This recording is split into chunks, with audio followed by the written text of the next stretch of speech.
So, about a week ago, I did 3 dates with Enter Shikari spread over a weekend. This is my weekend with Enter Shikari. This is going to get really distracting if I use it for the whole video, so I'm going to take it. Ow! My face!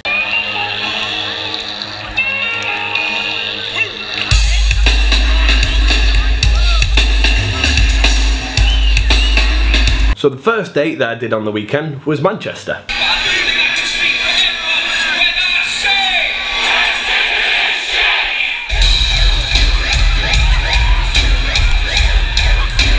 So this is the second time that I had seen them play with the mindsweep stuff available to them, and I think that the new stuff gels in really well with their live set, and at the moment they've got probably one of the best sort of productions in the country, and it's absolutely awesome and it works so well with all the lighting and everything.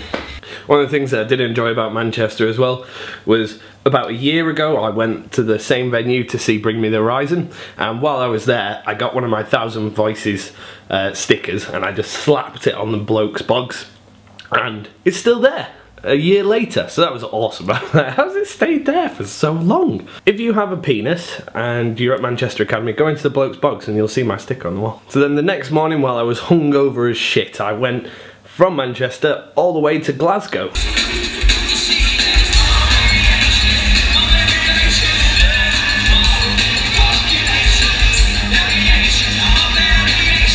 Over the past few years, Glasgow has been a bit of a white whale for me. I've always heard legendary things about the Barrowlands, and I'd never been before, so I was really excited to sort of tick this one off the bucket list. My first impressions of the Barrowlands weren't good.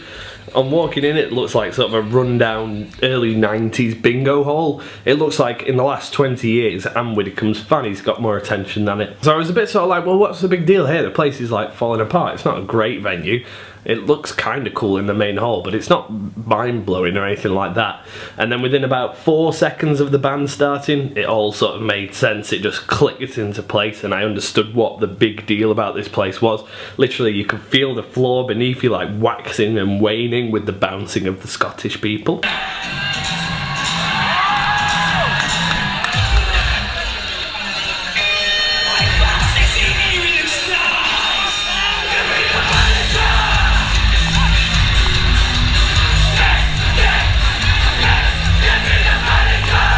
And then finally was Middlesbrough, which for me was awesome because Middlesbrough, as some of you may know, is sort of like my adopted home. That's where I went to university. So to see the band that I've sort of grown up with over the past like 8 years playing on the stage where I got my diploma was a real sort of coming together of awesome things, and it just really made me happy inside, and it was lovely.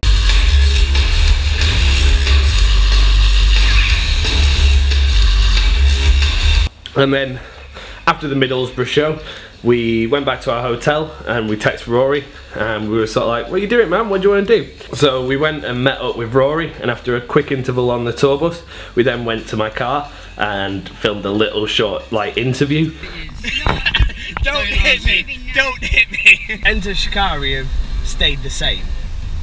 They've never changed that lineup. They've never been on a sort of intermediate hiatus. They've never broken up. They've sort of stayed constant. The question is, what is the secret to that longevity that no other band seems to have? I guess we're just lucky to all be quite chilled out people. There hasn't been too much drama. I think it's all about luck. So luck is the answer? I think so, yeah. I do just think that, you know, we just all happen to be quite sort of relaxed, and we all sort of fit together nicely, and it's kind of very stable. It's like I feel like Enter Shikari as a unit, like a band and crew and management, we're quite a solid unit, and I think it's a lot to do with luck and to do with choosing the right people. That'll do.